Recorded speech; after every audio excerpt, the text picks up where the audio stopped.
Cada vez que te tengo en mis brazos, que miro tus ojos, que escucho tu voz y que pienso en mi vida en pedazos. Should I start? Yes. I guess. When did I start dancing? Actually, I came from a family of dancers. My father is a folklore dancer and my mother is a ballet dancer. So I pretty much, I cannot say I've been dancing all my life, but really I started dancing when I was 12 years old. I was dancing folklore, Argentine folklore at the time. And that's pretty much it, I don't know. Yeah, I When started did you dancing start? also folklore, but Croatian folk in school. We had to. You know, I guess that before that I did ballet, but I got kicked out. I wasn't a very obedient student, so they didn't keep me. How do I influence the other dances in tango? At least for me, I'm like, for my background on Argentine folklore and my mother, because she was a ballet dancer at some point, you have to know some ballet technique.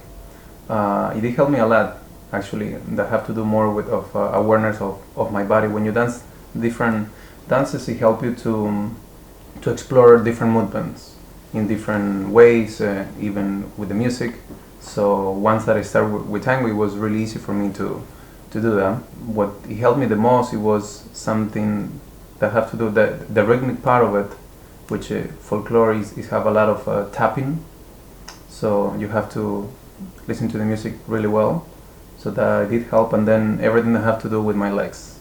It's like it's a requirement. Like you have fast legs. That you use a lot of energy. Your body have to be really connected, and all of that into tango was a really easy transition. And also learning how to learn, because one of the hardest part with tango is that people kind of learn encyclopedically.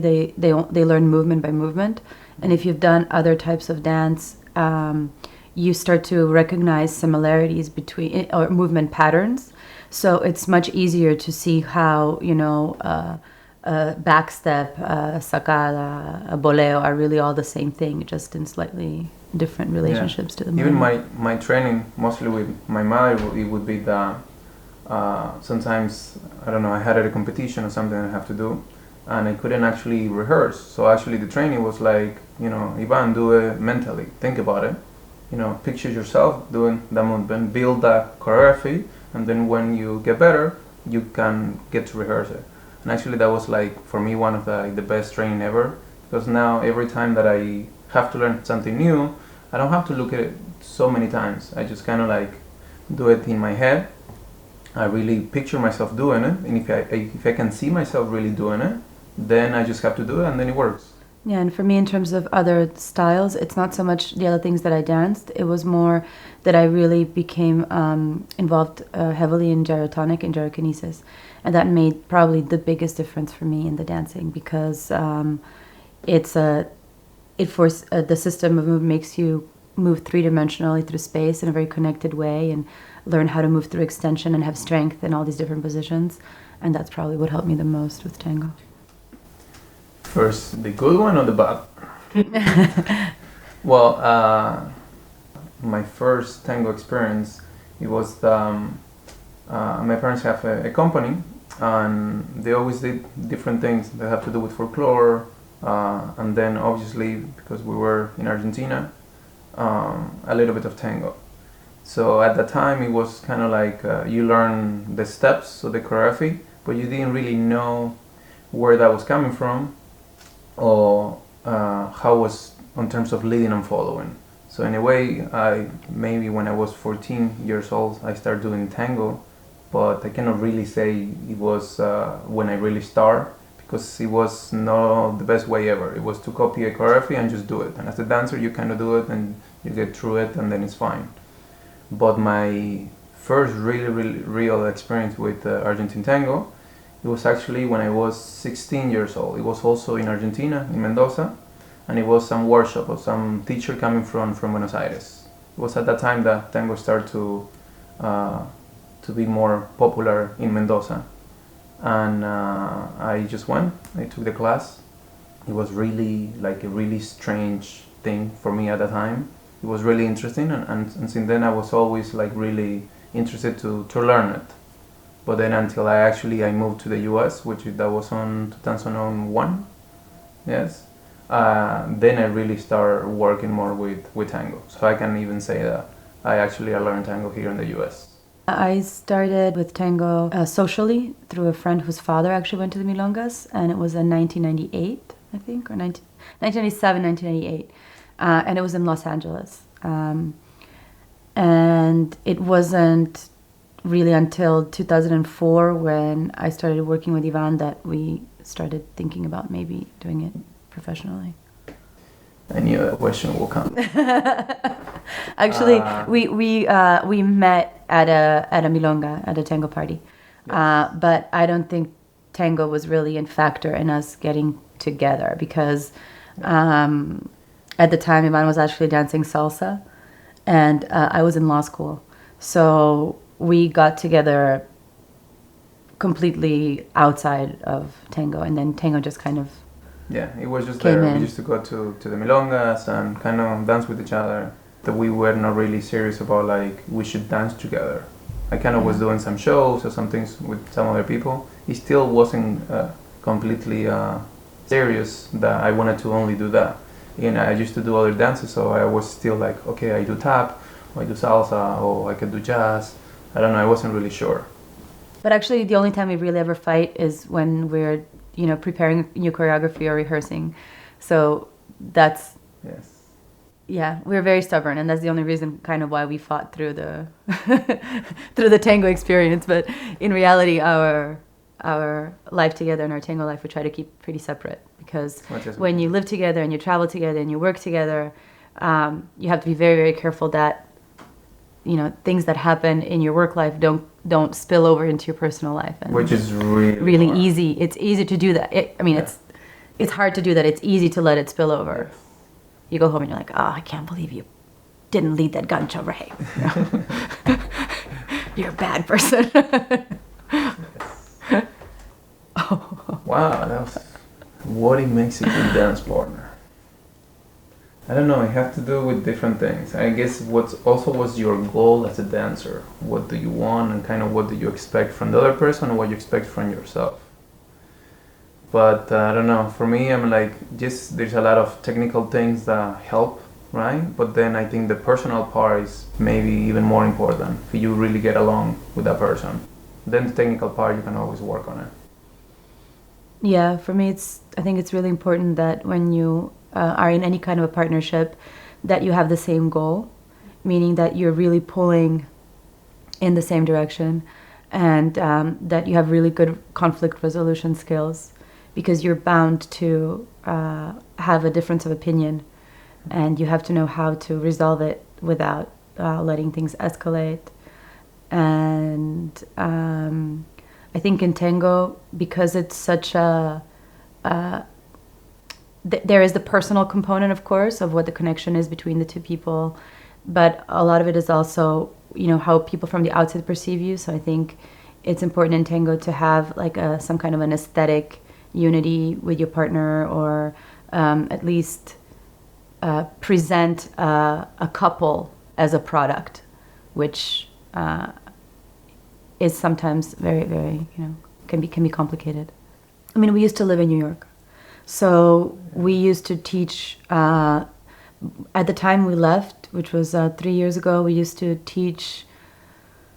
We had 15 hours of group class a week, plus privates, plus like shows and performances over the weekend. So we were teaching a lot, and we didn't really go out very much, which is very, very strange. You're part of the community, but you're not really out. And most of the people who came to us came by word of mouth. And we had a very specific way. We taught a program of 6 months for people, and sometimes we would repeat it for 6 more months. And they sometimes even for another year, depending. And we were very successful with how we taught. Now that we travel, we can't quite grow people up. Sometimes when you're in a place for a long time, you get a beginner and you really see the progress. Working, but like traveling, we only see snippets. So we see people 1 year, and then we maybe see them next year. Maybe we see a whole new group of people. it's very surprising that after 2 years, most of the people we used to teach are either no longer dancing or they've moved away. So most of the people who take our classes now are people we have not taught in the past. And it's nice that they will still come. Yeah, no, it's really interesting. It's really different. Like Sara was mentioning, when you're in one place for a long time, it's like it's almost like you see this person almost every week. It's almost like you're raising a baby, little by little every day, and you're helping, and then you see the progress, and they get better. It's really satisfying. Satisfying, and it's interesting because it's not just their tango skills. You have to do almost like from their personal thing. You just have many people that used to come like really, really shy. They were not really sure about, talking to anybody. They were kind of like, and then with time, you see these people that besides, their skills got better in tango, their personality was just like... Just open up and became more social. So social, we will talk here and there, it was like a completely different thing. So in that sense, in traveling, you don't get to see that as much. Like Sara mentioned, you just give a little bit. And even, we have to change a little bit how we teach, because we cannot expect that, this person, we're going to see it again, so we cannot start from the beginning all the way to then. We have to kind of give them a big picture about, our context, about technique and stuff like that. Mm-hmm. So then in that sense, it's a little more complex in that sense. For us, tango technique cannot go against body technique. So we don't teach anything that will hurt a person. First of all. Second of all, we're very conscious about making people able to move first. And then we teach them style. So we make a big difference between technical, correct body mechanic, which is kind of like your basis. And then on top of that, we will teach different possibilities for style. So for example, some people all teach walking with the toes in tango from the beginning because that's the tango walk. We don't do that because we find that it prevents people from being able to transfer weight correctly. So we teach them not a normal walk mechanic, heel first, and then once they are able to understand how their weight transfer works, where their pelvis has to be, how their body is positioned, then we'll show them toe walking, and it's much, much easier for them to learn. We also don't really teach based on steps. We don't care so much about the steps. Steps give you a useful structure, but they also compartmentalize people, and they are unable to really dance because all they can do is execute the step they've learned. So instead, we try to give people an idea based on principles of how movement works and how different movements connect to each other. And once you understand a principle, then you can apply it in different situations. And that's really what we're more interested in, making people independent dancers. Because our experience when we dance, when we learn, it was that everybody have a different book about tango, a different idea. And it was so hard for us to learn because, even if I was pretty fast learner, you show me something, I can do it. Then somebody else would show me something else, and it was actually the same movement but in a different idea. So it was like, okay, I changed this here, I bend more, and now I bend less. So then we would go back and forth. And it was hard for us to do that all the time, so then we started thinking about, okay, all of these people that we were taking classes with, they're amazing dancers. They're all great. They're all great. What is that they do? That they do the same anyway, not what they do different. Because focusing on the difference wasn't as useful. Yeah. It just created confusion, and we weren't sure why this person said, oh, step with the toes, this person step with the heel, this person said, leave your hip out. And those kinds of things we found weren't really useful. What was much more useful is to search for the lowest common denominator. Like, what is similar? What is the same in what all of these people say? So what is necessary and what is optional? And that's, once we understood that, then it became very easy for us to understand what was happening, and it's much easier to learn. We always say, it's like in the beginning, it's almost like we're not even teaching you how to dance tango. We teach you how to move. Once that you can move, then we can think about, okay, in tango, this is what we need to do. Yeah, because the technique is just kind of the skeleton you have, right? And then styling is the clothes that you change. And this is why the best dancers, the real dancers, they can dance a lot of different styles well because they understand what's underneath and what's on top, and then those two things are different. Even if it's not that many people that can do that. Yeah. How often we rehearse? That depends on where we are, anyway. Like now, for example, we were doing a tour for 3 months, pretty much in the US, and we have really little time to rehearse. We still try to rehearse as much as we can, but when we have time, we try to at least rehearse minimum 2 hours in the morning, and sometimes at night we do 2 more hours. But yes, it depends a lot on the time, and mostly if there is something, I don't know, a show come up or something really important that we have to do, we put even more time to rehearse. Yeah, when we were working so intensely in New York and we were living here, we almost never rehearsed. Yeah. Because our day would start at 4 and it would end at 11. And the last thing we wanted to do at the end of a day or in the morning is dance tango. I mean, literally, we would just turn on the TV at night and just sit there like this for 2 hours trying to relax. And we very rarely rehearsed. And since we've been touring and not working in one place, we actually rehearse more. Whenever we have downtime, meaning when we're not working, we have much more energy, we're more creative, we feel more like we want to do something new or try something or work on things. How you just feel more inspired? We're more inspired. If we're teaching every single day, it's very, very difficult because all of that energy that goes into the creative process goes to the students.